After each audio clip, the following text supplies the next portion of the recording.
So I've recently done a series of videos where I've opened, reviewed, and quite frankly raved about the LED lightsaber toy line from Shop Disney. Link to one of those available here. They're absolutely amazing. They're about $20 to $25, maybe $30 at a push.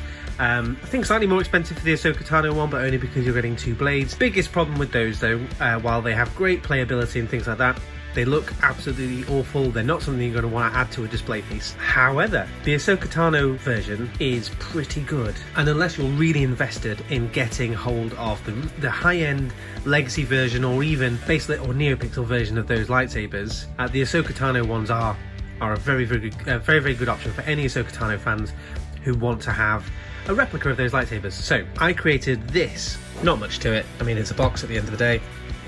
Not that exciting.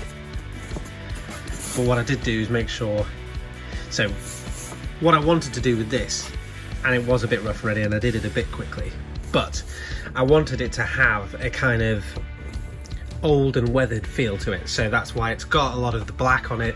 It was originally a white, well I say originally, this was a brown alcohol box or a wine box that nobody wanted. So I grabbed that, sprayed it with a load of white, then I made a stencil, and I went with the kind of Jedi logo, and then I wanted these 2 bits on the either side because they felt kind of Ahsoka-y. And then after that I sprayed a load of black on it, gave it a hint of gold, just a tiny overspray, and then back over with the black. But the bit I'm really happy with is how it turned out on the inside.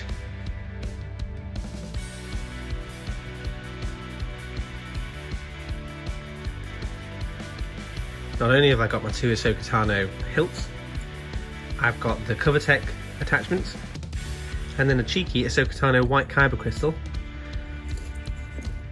from Galaxy's Edge.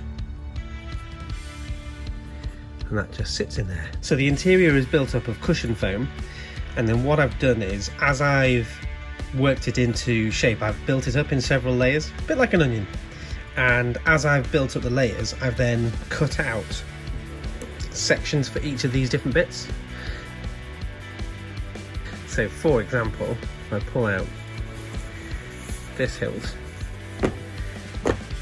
so in order to get this shape, all I did was trace around, so it's full foam up until halfway into the box, and then the next 2 layers of foam I've got to cut out the hilt. This is just some black fabric that I've glued down, but similarly with this, take that out, and there you go. It retains the shape. The sizing on this box wasn't 100% perfect, so this, and it's partly due to the size of the hilts themselves, but they go in nicely, slide in nicely. Now, the way I've displayed these, I've displayed it so you can't see the screws. To take this from being just a toy to something that could be part of a display piece, I think this is an option that will work. It was cheap. Total cost, I'd say including paints, £20. Very easy to do. I found the box on eBay. What I'll do is I will give the dimensions of the box in the description below. So if you're interested in doing this, one of the things I found the hardest was working out what dimensions I needed and taking it from there. So I'll give you the dimensions that I got with this box to make your life easier.